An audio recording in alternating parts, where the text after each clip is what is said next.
लोकान्तर.com को लोकान्तर सोको नयाँ अङ्कमा तपाईँहरूलाई हार्दिक स्वागत छ। आज हामी मुलुकको समसामयिक राजनीतिक घटनाक्रम, खास गरी फागुन 21 गतेपछि विकसित भएको राजनीतिक घटनाक्रमको विषयमा केन्द्रित रहेर कुरा गर्छौँ नेपाली काङ्ग्रेसका युवा नेता गुरुराज घिमिरेसँग। यो पछिल्लो घटनाक्रमपछि अब नेपाली काङ्ग्रेस के गर्छ, काङ्ग्रेसभित्र भइरहेको नेतृत्व परिवर्तनको जुन एउटा दबाव र बहस भइरहेको थियो त्यो कसरी अगाडि बढ्छ भन्ने विषयमा केन्द्रित रहेर कुरा गर्छौँ। आज हामीसँग कुरा गर्न नेपाली काङ्ग्रेसका नेता गुरुराज घिमिरे स्टुडियोमा उपस्थित हुनुहुन्छ। यहाँलाई कार्यक्रममा स्वागत छ। हजुर, धन्यवाद। प्रचण्डले नयाँ गठबन्धन बनाइसकेपछि काङ्ग्रेसमा दुई धार जस्तो देखिन्छ। एक थरी चाहिँ मान्छेहरू चाहिँ उत्साही जस्तो, एक थरी चाहिँ अलि निराश जस्तो देखिन्छ। तपाईँ कुन कित्तामा? अब यसका दुईटा कारणहरू छन्। कुनै पनि राजनीतिक दलका लागि सत्ता आवश्यक चिज नै हो। राजनीतिक दलले चाहिँ देश र जनता समक्ष गरेका कबुलहरूलाई, वाचाहरूलाई सरकारमा गएर कार्यान्वयन गर्ने हो। जनताको जीवनलाई बदल्नका निम्ति, देशको भौतिक विकास गर्नका निम्ति र अन्तर्राष्ट्रिय प्रतिष्ठा, मुलुकको अन्तर्राष्ट्रिय प्रतिष्ठा र जनताको स्वाभिमानलाई, आत्मसम्मानलाई उचाइमा लैजानका निम्ति चाहिँ नै सत्ता आवश्यक हुन्छ। त्यसैले चाहिँ सत्ता चलाएर केही गरौँ, योगदान गरौँ राष्ट्रका लागि भन्ने एउटा मनोविज्ञान लिएर काम गरिराखेका अवस्थामा चाहिँ सत्ताबाट च्युत हुँदा त्यो मौका चाहिँ नि गुम्यो भन्ने हुन्छ एउटा। अब अर्को चाहिँ के हो भने सत्तामा गएर राजनीतिक दलले राम्रो कार्य सम्पादन गर्न सकेन, चाहिँ मुलुकको उन्नति र विकासका निम्ति चाहिँ नि गतिलो चाहिँ उसको कार्य सम्पादन भएन र जनता निराशै हुने, जनताको दैनन्दिन जीवनमा अनुभूत गर्ने गरिकन कुनै परिवर्तन नहुने हो भने चाहिँ त्यो सरकारमा बसिराख्नुको, त्यो सत्तामा बसिराख्नुको कुनै अर्थ रहँदैन। त्यसैले पछिल्ला दिनमा हुन त 46को परिवर्तनपछि नै नेपालका सरकारहरू देश र जनताको हितमा चाहिँ नि अधिकतम केन्द्रित हुन सकेनन्। दलभित्रको अन्तर्कलह, दलका बिचको चाहिँ नि द्वन्द्व हैन र संसदका गतिविधिहरू अथवा सरकारका क्रियाकलापहरू हेर्दाखेरि चाहिँ नि सत्तालाई वैयक्तिक स्वार्थ पुरा गर्ने एउटा माध्यम, दलगत पनि होइन, दलभित्रको गुटगत स्वार्थ, अझ त्योभन्दा पनि तल ओर्लिएर चाहिँ नि व्यक्तिगत स्वार्थ पुरा गर्ने चाहिँ नि एउटा साधनको रूपबाट सत्तालाई उपयोग गरेको देखियो। त्यसैले प्रजातन्त्र पनि गुम्यो। त्यसका निम्ति फेरि सङ्घर्ष गर्नु पर्यो र प्रजातन्त्र विरोधी, लोकतन्त्र विरोधी शक्तिहरूले पनि टाउको उठाए हैन। नयाँ दलको रूपबाट चाहिँ माओवादी केन्द्रको उदय भयो। नभए 46को परिवर्तनपछि हामीले राम्ररी मुलुक चलाउन सकेका भए, राम्ररी चाहिँ नि शासन प्रणालीलाई अगाडि बढाउन सकेका भए त यो दलको उदय नै हुने थिएन। भनिसकेपछि चाहिँ विगतका सरकारहरूले पनि राम्रो गर्न सकेका थिएनन्। त्यसैले फेरि एकपटक तानाशाही शक्तिको उदय भयो। राजा चाहिँ नि कार्यकारी प्रमुख बन्ने चाहिँ नि मौका, त्यो धरातल, राजनीतिक धरातल हामीले नै दियौँ। माओवादीको उदय हुने चाहिँ नि हिंसात्मक शक्तिको उदय हुने धरातल हामीले नै दियौँ। अथवा उहाँहरूको पनि आफ्नो योजना अन्तर्गत आउनुभयो होला, तर आधार हामीले प्रदान गऱ्यौँ। र त्यसैको निरन्तरता स्वरूप 62-63को आन्दोलनपछि चाहिँ हामीले चाहिँ दुनियाँको सबैभन्दा अब्बल राजनीतिक प्रणाली भनेर स्थापना गरेको लोकतान्त्रिक शासन प्रणाली, जहाँ राजाको स्थान पनि हामीले चाहिँ नि अन्त्य गरिदियौँ। भने यो प्रणाली पनि त्यही बाटोमा अग्रसर भयो। अझ त्योभन्दा पनि धेरै विकृतिहरू बढेर जान थाले हैन। अझ अरू राजनीतिक पार्टीहरूको उदय भयो। ती दलका बिचको फेरि अस्वस्थ द्वन्द्वले गर्दाखेरि चाहिँ नि जनताको जीवन अझ चाहिँ नि कष्टकर हुँदै गयो। त्यसैले सत्ता चाहिँ गुमाउँदाखेरि दुईटा मानसिकता, अघि मैले भने समानान्तर रूपबाट केही गरौँ भन्नेलाई निराशा हैन। अब केही हुँदै हुँदैन, झन् विकृति बढ्छ भने त्यस्तो सत्तामा किन बसिराख्ने। र सँगसँगै नेपाली कङ्ग्रेसभित्र चाहिँ आफ्नो वैचारिक, दार्शनिक हैन, सैद्धान्तिक यी विचारधाराहरूसँग पटक्कै मेल नखाने राजनीतिक शक्तिसँग चाहिँ नि गठजोड गरेर, जबकि राष्ट्रिय सङ्कट पनि छैन, अहिले लोकतन्त्रमाथिको सङ्कट पनि छैन, यस्तो बेलामा चाहिँ नि चुनावी गठबन्धनै गरेर सत्ता गठबन्धन हुनसक्छ। संसदमा चाहिँ नि बहुमत पुर्याउनका निम्ति चाहिँ नि गणितीय चाहिँ नि त्यहाँ चाहिँ समीकरण बन्न सक्छ। तर निर्वाचनमै गठबन्धन गरेर जाने जुन काम हामीले सुरु गऱ्यौँ त्यसले एक प्रकारले पार्टीका साथीहरू निराशा थियो। त्यो एक प्रकारले अब आगामी निर्वाचनमा गठबन्धन गर्नु नपर्ने भयो भनेर पनि एक किसिमको हर्ष या खुसियाली पनि छ एक प्रकारले। तपाईँ कुन कित्तामा? होइन, म त गठबन्धन गर्न हुँदैन भन्ने पक्षको हुँ। यसमा मैले जिब्रो चपाइराख्नुपर्ने केही कुरै छैन। हामीले चाहिँ मुलुकको बृहत्तर हितका निम्ति, स्वार्थका निम्ति चाहिँ नि अब शासन प्रणालीको विषय आउँदाखेरि चाहिँ नि अथवा अन्य राष्ट्रिय सङ्कटका विषयहरू आउँदाखेरि चाहिँ नि हामी सँगै जाने हो। आफ्ना विचारधारा सिद्धान्तलाई थाँती राखेर चाहिँ देशभित्रका शक्तिहरू एकताबद्ध भएर अगाडि जाने हो। तर निर्वाचनकै बेलामा चाहिँ गठजोड गर्ने, घाँटी जोड्ने कुरा चाहिँ सत्ता स्वार्थ बाहेक, फगत सत्तामा जाने एउटा भर्याङ बाहेक अरू केही पनि होइन भनेर हामीले जुन भनेका थियौँ, वास्तवमा नेपाली कङ्ग्रेसले चाहिँ आफूलाई आफ्नै वैचारिक धरातलमा उभिएर अगाडि बढ्नुपर्छ भन्ने नै हो। जस्तो यसले अघि चाहिँ सत्ता राजनीतिक दलको उद्देश्य सत्तामा जाने, केही परिवर्तन गर्ने भन्ने कुरा हो। काङ्ग्रेसको लागि त यो सत्ता त कुनै नौलो कुरा भएन नि त। 46 पछि चाहिँ अधिकांश समय काङ्ग्रेस सत्तामा छ। अब पछिल्लो समय पनि 3 वर्षदेखि निरन्तर सत्तामा थियो, तर काङ्ग्रेसबाट जनता सन्तुष्ट खुसी देखिएको थिएन। अब हेर्नुहोस्, कहिलेकाहीँ के हुन्छ भने विगतका हाम्रा अवसरहरू, हामीले प्राप्त गरेका अवसरहरूलाई सिकाइको रूपमा लिएर चाहिँ नयाँ अवसरहरूमा आफूलाई सच्याउँदै अगाडि बढ्ने भन्ने हो, त्यसरी उपयोग गर्ने भन्ने हो। विगतमा हामीले कमजोरी गरेकै छौँ, त्यसमा चाहिँ हामीले बिना सङ्कोच स्वीकार गर्नुपर्छ। हामीलाई नेपाली जनताले दुई पटक चाहिँ नि बहुमत दिए, 48 र 56मा। बहुमत त हामीलाई पचेन। हामीले 48 को बहुमत पनि फालिदियौँ, हामीले चाहिँ नि 56 को बहुमत पनि फालिदियौँ भनेपछि त्यति बेला कमजोरी भयो। मुलुक चलाउने कुरामा, सरकार चलाउने कुरामा, देशको विकास र उन्नति प्रगति गर्ने कुरामा चाहिँ हामीबाट कमजोरी भयो। लोकतन्त्रलाई, प्रजातन्त्रलाई बलियो बनाउने कुरामा र लोकतान्त्रिक शासन प्रणालीप्रति जनताको चाहिँ आस्था जगाउने कुरामा, यसका प्रतिको अपनत्व बढाउने कुरामा होइन, हामीबाट कमजोरी भयो र त्यसको त भुक्तमान त हामीले झेल्यौँ होइन, हामीले त गोता खायौँ।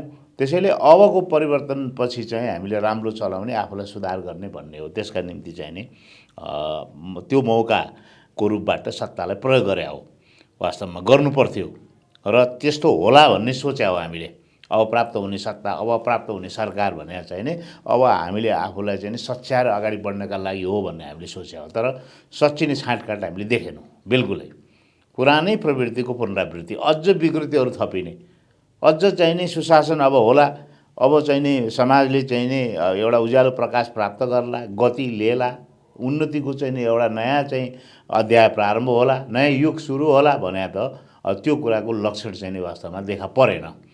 परम्पराकै निरन्तरता भयो, अझ चाहिँ नि व्यथिति र विकृतिहरू थपिँदै गए। यहीँनिर जस्तो अब भनौँ न, आम मतदाता 48 वा 56 का मतदाता र अहिले 80-84 का मतदातामा धेरै परिवर्तन भयो। काङ्ग्रेसकै मतदाताको कुरा गर्दाखेरि पनि सूचना प्रविधिको प्रयोग, युवा मतदाताहरू। तर काङ्ग्रेसमा चाहिँ उही नेतृत्व, उही 56 सालमा चले संसद विघटन गरेर उही नेतालाई अगाडि सारेर अनि हामीले नयाँ गर्छौँ भनेर चाहिँ कसले बताइदिने? होइन, यस्तो हुन्छ कहिलेकाहीँ। अब नेपाल जस्ता देशहरूमा अब यो के भन्छ, अरू विकसित देशहरूको अभ्यास र हाम्रो अभ्यास मिल्दैन, दक्षिण एसियाको अभ्यास मिल्दैन। वर्षौँ चाहिँ पुरानो राजनीतिको बागडोर समातेकै नेताहरूको निरन्तरता देखिन्छ यहाँ होइन। घुमिफेरि तिनै नेताहरू आउने अवस्था देखिन्छ। पुरानो पुस्ताले पनि लामो समय क्रान्तिदेखि राजनीतिको बागडोर सम्हाल्यो होइन। गिरिजाप्रसाद कोइराला हुन्जेल त त्यो पुरानै पुस्ताले पञ्चायतको 30 वर्षदेखि राणातन्त्रदेखिको चाहिँ 62-63 को आन्दोलनसम्म त्यो पुरानो पुस्ताले चाहिँ नि नेतृत्व प्रदान गर्यो। अब त्यसको चाहिँ प्रभाव हाम्रो चाहिँ राजनीतिमा छ, नेपाली राजनीतिमा छ।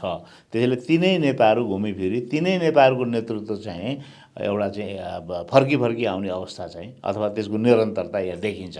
त्यसैले यो हाम्रो रिजनको, यो भूगोलको राजनीतिको एउटा प्रवृत्ति हो। त्यसो भएको हुनाले चाहिँ अब कहिलेकाहीँ के हुन्छ भने पुरानै नेतृत्व पनि सुध्रिएला कि बदलिएला कि होइन, विगतलाई चाहिँ हेरेर चाहिँ नि इतिहासबाट सिकेर होइन नयाँपन देला कि भन्ने कुरा हो। तर अब त्यो पनि सम्भावना देखिएन। त्यहाँ अस्ति संसदमा विश्वासको मत लिने क्रममा चाहिँ प्रचण्डले काङ्ग्रेससँग आजित थिएँ, मैले चाहिँ गठबन्धन तोडिसकेपछि चाहिँ अब काङ्ग्रेसमा एक प्रकारको चाहिँ युद्धविराम भयो होला भन्ने कुरा गर्नुभएको थियो। काङ्ग्रेसमा युद्धविराम भयो कि नयाँ सुरु भयो? होइन, उहाँ त काङ्ग्रेसबाट आजित होइन, काङ्ग्रेसबाट लाभान्वित मान्छे हो उहाँ त होइन। 62-63 को आन्दोलनमा पनि उहाँ काङ्ग्रेस सँगसँगै उभिएर यो परिवर्तनलाई चाहिँ यो अवस्थामा ल्याउन र उहाँको यो चाहिँ राजनीतिक हैसियत बनाउनमा चाहिँ नेपाली कङ्ग्रेसको योगदान छ होइन। त्यसैले आजित होइन, काङ्ग्रेसलाई त उहाँले चाहिँ आभार प्रकट गर्नुपर्छ काङ्ग्रेसका प्रति। र अब काङ्ग्रेसमा युद्धविराम भयो होला भने अब त्यो त हाम्रो आन्तरिक मामला हो। उहाँले शुभेच्छा राख्नु ठिकै हो होइन। हामी पनि अरू दलभित्र किचलो नहोस्, त्यहाँ अन्तर्कलह नबढोस् भन्ने हामी चाहन्छौँ। ठुला राजनीतिक दलहरू बिचको भित्रको अन्तर्कलहले चाहिँ समकालीन राजनीति प्रभावित हुन्छ, राजनीति भविष्य पनि प्रभावित हुन्छ होइन। र सरकारका अथवा अरू कामहरू पनि दैनन्दिन राज्य प्रशासनका अरू कामहरू पनि प्रभावित हुन्छन्। त्यसैले कुनै दलभित्र अन्तर्कलह किचलो बढ्नु हुँदैन। त्यसैले उहाँले नेपाली कङ्ग्रेसलाई दिनुभएको शुभकामना चाहिँ ठिकै हो होइन, त्यसका प्रति हामी धन्यवादै हामीले दिनुपर्छ। तर अब धेरै आन्तरिक मामलामा उहाँले खेल्न खोज्नु अथवा भित्र गहिरो चासो राख्नु चाहिँ स्वाभाविक छैन। उहाँले महासमितिको बैठकको कुरा उठाउनु भयो होइन, हामीले त हाम्रो दृष्टिकोण राख्यौँ नि, उहाँहरूले पनि त हाम्रो बारेमा दृष्टिकोण राख्नु भएको छ। काङ्ग्रेसलाई मूल शत्रु भन्नुभएको छ, हामीले त भनेको छैनौँ। ६५-६३को आन्दोलनपछि लगत्तै उहाँहरूले चाहिँ नेपाली कङ्ग्रेसलाई प्रधान शत्रु भनेर किटान गर्नुभयो। जोसँग काममा काम मिलाएर त्यत्रो ठुलो राजनीतिक परिवर्तन भयो, उहाँहरूले प्रधान शत्रु किटान गर्नुभयो नेपाली कङ्ग्रेसलाई, हामीले त भनेको छैनौँ। त्यसैले अर्काको आन्तरिक चाहिँ प्रयोजनका निम्ति आएका दस्तावेजहरूमा धेरै टाउको उहाँले दुखाउन राम्रो थिएन, तर टाउको दुखाउनु भयो। त्यसो भएको हुनाले अब काङ्ग्रेसभित्र चाहिँ तपाईँले उहाँले भन्नुभएर होइन कि एउटा आवश्यकता चाहिँ ऐतिहासिक आवश्यकता, समयको आवश्यकता, परिस्थितिजन्य आवश्यकता अथवा बाध्यता चाहिँ के छ भने पार्टीभित्र चाहिँ आन्तरिक एकता चाहिँ बलियो हुन आवश्यक छ। नेपाली कङ्ग्रेसभित्रको चाहिँ नि सानातिना मतभेदहरूलाई अन्त गरेर पार्टीलाई एकताबद्ध बनाएर अगाडि जान आवश्यक चाहिँ छ। यो गठबन्धन किन टुट्यो के गर्यो भन्ने विषयमा व्यापक बहस पनि भइरहेछ, यसमा हामी प्रवेश नगरौँ। अब काङ्ग्रेस के गर्छ? काङ्ग्रेसभित्रका युवा पुस्ताहरू यसै चाहिँ नेतृत्व परिवर्तन गर्नुपर्छ भनेर जुन लागेको थिए, खास गरी गत वर्ष चाहिँ पुस 10मा चाहिँ चुनावी गठबन्धन भत्केर एमालेसँग माओवादीले गठबन्धन बनाइसकेपछि चाहिँ त्यो बेला चाहिँ त्यो भएको विकल्प खोज्नुपर्छ भन्ने कुरा पनि भयो। संसदीय दलको नेता परिवर्तनको लागि चाहिँ एउटा प्रयास पनि भएको थियो। अब यो के हुन्छ होइन, अब के हो भने दल चलाउने नेतृत्वले बुझ्नुपर्ने कुरा के हो भने चाहिँ मेरो उपयोगिता कति छ पार्टीमा। अब मैले चाहिँ नि सम्बन्धित दलका लागि मैले योगदान दिने कति हो होइन, मेरो जीवनको उत्तरार्धसम्म दिने हो, अशक्त हुँदासम्म दिने हो, रोगले थलिँदासम्म, अनेक थरी रोग लाग्दासम्म दिने हो होइन। मैले आफ्नो चाहिँ नि दैनिकीलाई चाहिँ स्वाभाविक र सहज रूपबाट चलाउन सक्दा अथवा नसक्दा पनि दिने हो भन्ने कुरा चाहिँ त्यो नेतृत्वले बुझ्ने कुरा हो होइन, विवेक पुर्याउने कुरा हो। अब काङ्ग्रेसभित्र चाहिँ यो 14औं महाधिवेशनपछि निर्वाचित हुनुभयो शेरबहादुर दाइ। त्यसपछि चाहिँ अपेक्षा हामीले के गरे हो भने चाहिँ नि उहाँ अब 13औं महाधिवेशनको अनुभवबाट पनि र उहाँको लामो राजनीतिक जीवनको अनुभवबाट पनि 14औं महाधिवेशनपछि चाहिँ बदलिएर सबैको साझा नेता भएर उहाँले सबैलाई चाहिँ पार्टीका सदस्यहरूलाई चाहिँ समान व्यवहार गर्ने, विवेकसम्मत व्यवहार गर्ने र पार्टीलाई एकताबद्ध बनाएर अगाडि बढाउने बाटो रोज्नुहुन्छ भन्ने लागेको थियो। तर 14औं महाधिवेशनपछि पनि उहाँको 13औं महाधिवेशनपछिकै रवैयाको पुनरावृत्ति देखियो। त्यसैले प्रश्न उठ्यो, अब उहाँबाट चाहिँ नयाँपनको अपेक्षा नगरे हुन्छ भन्ने अपेक्षा देखियो। त्यस बिचमा धेरै निर्णयहरू भए होइन, पार्टीका निर्णयहरू भए। त्यसपछि चाहिँ 3 तहका निर्वाचनमा चाहिँ पार्टीले गर्नुपर्ने निर्णयहरू गर्यो होइन। यी सबै कुरामा चाहिँ बाट के निष्कर्ष निस्कियो भने चाहिँ नि उहाँ परिवर्तित हुनुहुन्न भन्ने निस्कियो। त्यो निष्कर्षका आधारमा चाहिँ नि साथीहरूले होइन अब उहाँलाई बदल्नुपर्छ होइन, उहाँको ठाउँमा चाहिँ नि अर्को नेता आउनुपर्छ, अर्को नेतृत्व आउनुपर्छ भन्ने प्रश्न उठ्यो। अब तथापि पनि अब विकल्प के छ भने 15औं महाधिवेशन पर्खिनुको विकल्प अब छैन। 15औं महाधिवेशन पर्खिने, त्यसपछि नेतृत्व बदल्ने। अब नेतृत्व बदल्दाखेरि चाहिँ नि युग सापेक्ष, समय सापेक्ष होइन, पार्टीका साथीहरूले रुचाएको पार्टीलाई चाहिँ नि सबल नेतृत्व दिन सक्ने होइन, 84को आम निर्वाचनमा पार्टीलाई जिताउन सक्ने, अरू पार्टीलाई पनि नेतृत्व प्रदान गर्न सक्ने, समन्वय गर्न सक्ने होइन, मुलुकको नेतृत्व चाहिँ नि मा पुग्दाखेरि प्रधानमन्त्री हुँदाखेरि चाहिँ नि मुलुकलाई अगाडि बढाउन सक्ने त्यस्तो नेता चाहिँ नि भोलि महाधिवेशनले छान्छ। अब यसमा पनि देउबाकै भूमिका छ नि। हुन त अब नियमित प्रक्रियामा गयो भने अन्त काङ्ग्रेसका महाधिवेशन समयमा कहिल्यै भएको छैनन् होइन, 82मा हुनुपर्ने हो। उहाँसँग चाहिँ के अरे महाधिवेशन लम्ब्याउन सक्ने चाहिँ विधानले नै व्यवस्था गरेछ। त्यो अवस्थामा चाहिँ यता के अरे भनौँ पार्टीको नेतृत्व परिवर्तन गर्न अलि असम्भव भए पनि संसदीय दलको नेतृत्व परिवर्तन गर्ने, यो त्रिसङ्घको संसदमा फेरि काङ्ग्रेसले सरकारको नेतृत्व लिनलाई पहल गर्ने त्यो सम्भावना कति रहन्छ? होइन, अब त्यो त सम्भावनाका ढोकाहरू सबै खुला नै राख्नुपर्छ हुन्छन् भने त्यसका लागि प्रयत्न गर्ने अब वैकल्पिक नेताहरूले हो। उहाँसँग निर्वाचन लड्नुभएको शेखर कोइराला होस् अथवा पार्टीका पदाधिकारी भइसकेका विगतमा चाहिँ नि सरकारको पनि विभिन्न ओहदामा पुगिसकेका पार्टीको विभिन्न ओहदामा पुगिसकेका नेताहरू हुन् अथवा वर्तमान पदाधिकारीहरू हुन् जो संसदमा छन् होइन र संसदमा नभए पनि बाहिरबाट प्रभाव पार्ने नेताहरू पनि छन् भनेपछि चाहिँ उहाँहरूले नै पहल कदमी लिने हो। वास्तवमा चाहिँ अब यो गठबन्धन चाहिँ नि प्रारम्भमा निर्वाचनमा बनेको गठबन्धन भत्किएर ओलीजी सहितको नेकपा एमाले सहितको गठबन्धन बन्यो। त्यसपछि फर्किएर फेरि काङ्ग्रेससँगै आउनुभयो प्रचण्डजी, फेरि अहिले त्यो भत्काएर उहाँ फेरि उता जानुभएको छ। वास्तवमा चाहिँ यो पार्लियामेन्टलाई चाहिँ बाट सरकार बन्ने कुरालाई अस्थिर बनाउने एक प्रकारको चाहिँ नि एक प्रश्नवाचक चिन्ह उभ्याउने काम चाहिँ प्रचण्डजीले गरिराख्नु भएको छ। त्यसैले भोलि के हुन्छ भन्न सकिन्न। तर काङ्ग्रेसको नेतृत्वमा सरकार बन्ने अवस्था आउँदाखेरि चाहिँ नि अहिलेकै नेताले नेतृत्व गर्ने कि नयाँ नेतालाई चाहिँ नेतृत्व गर्न अगाडि सार्ने भन्ने कुरा चाहिँ नि हाम्रो संसदीय दलका साथीहरूले जो हुनुहुन्छ त्यहाँ उहाँहरूले बुझ्ने कुरा हो, पार्टी नेताहरूले बुझ्ने कुरा हो।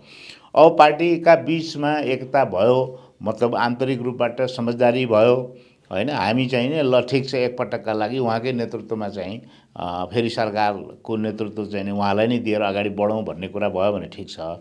होइन भने जनमानसको अपेक्षा चाहिँ के देखिन्छ भने अब काङ्ग्रेसले चाहिँ पार्टीको मात्रै होइन सरकारमा जाने व्यक्ति पनि फेर्नुपर्छ, बदल्नुपर्छ भन्ने मनोविज्ञान देखिन्छ, त्यो भावना देखिन्छ। त्यसो भएको हुनाले संसदीय दलका जो साथीहरू हुनुहुन्छ, प्रतिनिधि सभामा जो साथीहरू हुनुहुन्छ, नेताहरू हुनुहुन्छ, उहाँहरूले नै सरसल्लाह गरेर चाहिँ पहिलो चाहिँ प्रयत्न चाहिँ नि अर्को नेतालाई चाहिँ, किनभने अब नेतृत्व गर्ने भनेको लगभग चाहिँ नि आम निर्वाचन पनि गराउने हो।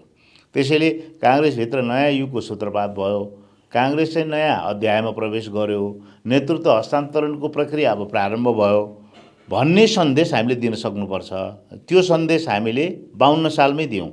हेर्नुहोस् है, तिनटै नेता हुनुहुन्थ्यो, गणेश मानजी, किशुनजी, के भन्छ गणेश मानजी अलि असन्तुष्ट भएर लगभग पार्टीको दायराभन्दा बाहिर गइसक्नु भएको थियो, तर उहाँ जीवितै हुनुहुन्थ्यो। गणेश मानजी, किशुनजी र गिरिजाऊ हुँदै शेरबहादुर देउवा चाहिँ नि संसदीय दलको नेता बन्नुभयो नेपाली कङ्ग्रेसको। त्यसपछि चाहिँ नि प्रधानमन्त्री बन्नुभयो। त्यत्रा चाहिँ नि अग्ला चाहिँ नि व्यक्तित्वहरू हुँदाहुँदै उहाँले मौका पाउनुभएको थियो नि।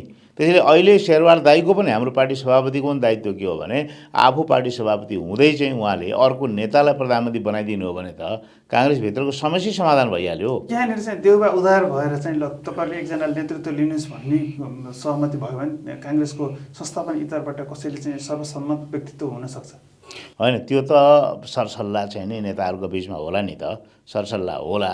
अब अस्ति पनि चाहिँ नि संसदीय दलको चाहिँ चुनाव हुँदाखेरि चाहिँ प्रतिस्पर्धा भयो त्यहाँ होइन। सबै मिलेर चाहिँ संस्थापन इतर पक्षले गगनजीलाई अगाडि सार्यो होइन। त्यसपछि अबको अवसर चाहिँ शेखर दाइको हो, भोलिको सम्भावना चाहिँ शेखर कोइरालाको भनेर गगनजीले पनि भन्नुभएको छ। भनेपछि उहाँहरूको बिचमा सरसल्लाह होला। पार्टीका पदाधिकारीहरू हुनुहुन्छ, अग्रणी नेताहरू हुनुहुन्छ। देउबाको विकल्प खोज्ने अवस्थामा शेखर र गगन बिच सहमति जुट्छ। बिल्कुलै, त्यसमा कुनै समस्या मैले देख्दिनँ। जसरी हिजो चाहिँ संसदीय निर्वाचन पछि त उहाँहरू मिलेर चाहिँ नै उम्मेदवारी दिनुभयो, त्यसपछि अब चाहिँ उहाँ हुनुहुन्छ भनेर उहाँले भन्नुभयो भनेपछि त यसमा समस्या त मैले देखिनँ नि त। त्यसमा अरू नेताहरू थपिनु होला होइन। नेतृत्व परिवर्तनको चाहना त सबैलाई छ नि, नेतृत्व हस्तान्तरणको चाहना त सबैलाई छ नि। यो प्राकृतिक कुरा पनि हो, समयक्रममा यो हुन्छ पनि, यो हुँदै जानु पनि पर्छ, हिजो हुँदै आएको पनि छ। त्यसको आफै दृष्टान्त नै शेरबहादुर दाइ हो आफै होइन। युवा उमेरमै उहाँ चाहिँ प्रधानमन्त्री बन्नुभयो, संसदीय दलको नेता बन्नुभयो। अहिले पनि उहाँ 7 पटक पुर्याउन खोजिराख्नु भएको छ। होइन, मूलत देशका लागि के गर्न सकिन्छ भन्ने हो। पटकको गणनाले चाहिँ कुनै कीर्तिमान रहँदैन। अब अन्तिममा जस्तो तपाईँहरूले चाहिँ अस्ति महासमिति बैठकबाट पनि एक प्रकारको निर्णय चाहिँ गराउनु भएको छ र अब माओवादीसँग गठबन्धन टुटिसकेपछि सम्भवतः 2084 सालको चुनावमा चाहिँ काङ्ग्रेस एक्लै चुनावमा जाला। त्यो बेला तपाईँले के एजेन्डा लिएर जानुहुन्छ, के आत्मविश्वास छ र तपाईँहरू एक्लै चुनाव लड्ने कुरा गर्नुभएको छ, जबकि नयाँ राजनीतिक दल र स्वतन्त्रहरूको चाहिँ जगजगी रहिरहेको बेलामा? होइन, त्यो चाहिँ चुनौती निकै ठुलो चुनौती छ। एक्लै लड्ने कुरा चुनौती होइन, एक्लै हामी लड्दै आएकै हौँ होइन। 15 सालदेखि हामीले अहिलेसम्म कति पटक लड्यौँ भनेर हेर्ने हो भने 79 थोरै दलहरू थिए, 3-4वटा दल 5वटा दलभन्दा बढी थिएनन्। अब 48मा अलि थपिए भनेपछि क्रमिक रूपबाट हामी हरेक निर्वाचनबाट एउटा नयाँपन दिँदै अथवा नयाँ विकासको इँटा थप्दै हामी अगाडि बढिराखेका छौँ। तर त्यसमा क्रमभङ्ग कहाँ भयो भने 79 को निर्वाचनमा हामीले झ्यापै गठबन्धन गऱ्यौँ होइन। गठबन्धन गर्नुपर्ने आवश्यकता चाहिँ कुनै राष्ट्रिय आवश्यकतै थिएन वास्तवमा चाहिने। संसदभित्र भएको जोड घटाउ अथवा दलहरूका बीचको द्वन्द्व, सरकार बन्ने ढल्ने, सरकार पतन हुने अथवा अर्को नयाँ सरकार चाहिँ खडा हुने भन्ने कुराले चाहिँ आम निर्वाचन नै गठबन्धन गर्नुपर्ने ठाउँमा पुर्याउँदैन। त्यो अनावश्यक काम हामीले हिजो गऱ्यौँ। त्यसैले हामीले विगतकै निरन्तरतामा हामी लड्ने कुरा 84 मा कुनै नयाँ कुरा होइन, हामी लडिहाल्छौँ, नेपाली कङ्ग्रेस लड्छ। तपाईँले उठाउनु भएको कुरा चाहिँ गम्भीर के छ भने नयाँ दलहरूको उदय भएको छ। पुराना दलप्रतिको आक्रोश चाहिँ नि बढ्दै गइराखेको छ। स्वतन्त्र चाहिँ नि व्यक्तिहरू पनि जितेर आउने स्थिति भएको छ। क्यापिटल सिटीमै जितेर आउने, ठुल्ठुला सहरमै जितेर आउने स्थिति भएको छ। यो बेलामा ती चुनौतीको सामना कसरी गर्ने भन्ने कुरा चाहिँ आजैबाट थाल्नुपर्छ। मूलतः नेपाली कङ्ग्रेसले आफूलाई आन्तरिक रूपबाट पार्टी सञ्चालन गर्दा, पार्टी चलाउँदाखेरि चाहिँ नि विधि सम्मत, प्रक्रिया सम्मत, पारदर्शी रूपबाट होइन, पार्टीका सदस्यहरूको सहभागितामा, सरकारवालाहरूको सहभागितामा चाहिँ हरेक निर्णयलाई अगाडि बढाउने, पारदर्शी ढङ्गले अगाडि बढाउने होइन, न्याय पद्धति, मूल्याङ्कन पद्धति, यी सबै कुरामा सुधार गरेर हामी अगाडि बढ्यौँ भने जनताको भरोसा बढ्छ होइन। भाँडिएको घरको प्रतिष्ठा समाजमा चाहिँ कहिले पनि चुलिएर जाँदैन होइन। दलका सदस्यहरू आपसमा चाहिँ नि द्वन्द्वमा अगाडि बढ्ने हो भने, कलहमा चाहिँ नि बस्ने हो भने, झगडा गरेर अगाडि बढ्ने हो भने जनताको विश्वास बढ्दैन हेर्नुहोस् होइन। एउटा झगडिया परिवारको समाजमा प्रतिष्ठा नबढे जस्तो। त्यसैले सबभन्दा पहिला त अन्तर्कलहबाट आफूलाई मुक्त गर्नु पर्यो, आन्तरिक कचिङ्गल अन्त गर्नु पर्यो र पार्टीलाई पार्टी जस्तो, संस्थालाई संस्था जस्तो विधिसम्मत रूपबाट चलाउने चाहिँ नि हामीले अभ्यास चाहिँ प्रारम्भ गरिहाल्नु पर्यो। यो चाहिँ 80 बाटै सुरु गर्नु पर्यो। त्यसपछि कि जनताले अब काङ्ग्रेस सुध्रियो, अब नेपाली कङ्ग्रेसले जनताका चाहिँ अपेक्षालाई सम्बोधन गर्ने कुरालाई आफ्नो केन्द्रीय विषय बनाउँछ, मुख्य विषय बनाउँछ भन्ने कुराको चाहिँ विश्वास आर्जन चाहिँ नि नेपाली कङ्ग्रेसले गर्न सक्नु पर्यो। 84 को चुनावमा जनताले पत्याउने एजेन्डा र पत्याउने नेता तपाईँले तयार गर्नु। नेपाली जनताले पत्याउने एजेन्डा नेपाली कङ्ग्रेसले त्यो भने त देशको विकास र देशको उन्नति प्रगतिको कुरालाई फोकस गर्नु पर्यो होइन। मूल चाहिँ हाम्रो एजेन्डा बनाउनु पर्यो। अर्को कुरा जनताको जीवनमा जनताले अनुभूत गर्ने गरी परिवर्तन दिन सक्नु पर्यो क्या। मूलतः राजनीति भनेकै त्यही गर्छ भनेर पत्याउने नेता पनि चाहियो नि हैन। पत्याउने नेता पनि चाहियो। अहिलेका समकालीन नेताहरूलाई भनौँ न जनताले चाहिँ नपत्याइरहेको अवस्थामा तपाईँले नयाँ चाहिँ अनुहार लिएर चुनावमा जानुहुन्छ, नयाँ अनुहारलाई चाहिँ प्रधानमन्त्री बनाउने प्रस्ताव लिएर 84 चुनावमा जानुहुन्छ। अब हाम्रोमा त अहिले अब अरू पार्टीमा त प्रधानमन्त्री नै प्रधानमन्त्री देखिन्छ होइन होइन। अब अहिले हाम्रो पार्टीमा त प्रधानमन्त्री भएको एउटा नेता हुनुहुन्छ। त्यो नेता बाहेक अर्को नेतामा जाने बित्तिकै नयाँ भइहाल्छ हाम्रो त। त्यो नेता बाहेक अर्को नेतामा जाने बित्तिकै नयाँ भइहाल्छ। त्यसैले त्यस्ता अनुहारहरू प्रशस्त छन् नेपाली कङ्ग्रेसभित्र। त्यसैले बारम्बार सत्तामा गएका, बारम्बार पार्टीको नेतृत्व समूहमा पुगेका नेताहरू भन्दा पनि बिल्कुलै चाहिँ फरक चाहिँ एक प्रकारको चाहिँ यो परिस्थितिलाई बुझेर फरक एजेन्डा अथवा जनतालाई सम्बोधन गर्ने एजेन्डा चाहिँ अगाडि सार्न सक्ने त्यस्तो विश्वसनीय व्यक्तिलाई, त्यस्तो डाइनामिक व्यक्तिलाई, त्यस्तो भरपर्दो व्यक्तिलाई चाहिँ हामीले अगाडि सार्न सक्यौँ भने त्यसका निम्ति त महाधिवेशन छ। महाधिवेशन नेतृत्व परिवर्तन हुन्छ यसपटक। 84 चुनावमा जाँदासम्म काङ्ग्रेसमा केही न केही परिवर्तन हुन्छ। बिल्कुलै हुनैपर्छ, परिवर्तन हुनैपर्छ, परिवर्तन हुन्छ, परिवर्तन गर्न सकिन्छ। जनताको आशा पनि त्यही हो होइन, जनताको माग पनि त्यही हो, पार्टीका साथीहरूको भनाइ पनि त्यही हो। ती सबै कुरालाई सम्बोधन गरेर हामी अगाडि जान सक्छौँ। हुन्छ, यहाँलाई समयको लागि धेरै धन्यवाद छ। हस्, तपाईँलाई पनि धेरै धेरै धन्यवाद। हुनुहुन्थ्यो नेपाली काङ्ग्रेसका युवा नेता गुरुराज घिमिरे। खास गरी माओवादी र काङ्ग्रेसको समीकरण बदलिसकेपछिको राजनीतिक घटनाक्रम, अब काङ्ग्रेसमा अब नेपाली काङ्ग्रेस कसरी अगाडि बढ्छ र 84 कसरी पुग्छ भन्ने विषयमा केन्द्रित रहेर कुरा गऱ्यौँ। लोकान्तर सोको नयाँ अङ्कमा हामी कोही नयाँ अतिथि साथ उपस्थित हुनेछौँ। प्राविधिक साथी प्रकाशीलाई धन्यवाद दिँदै म बिदा माग्छु। नमस्कार।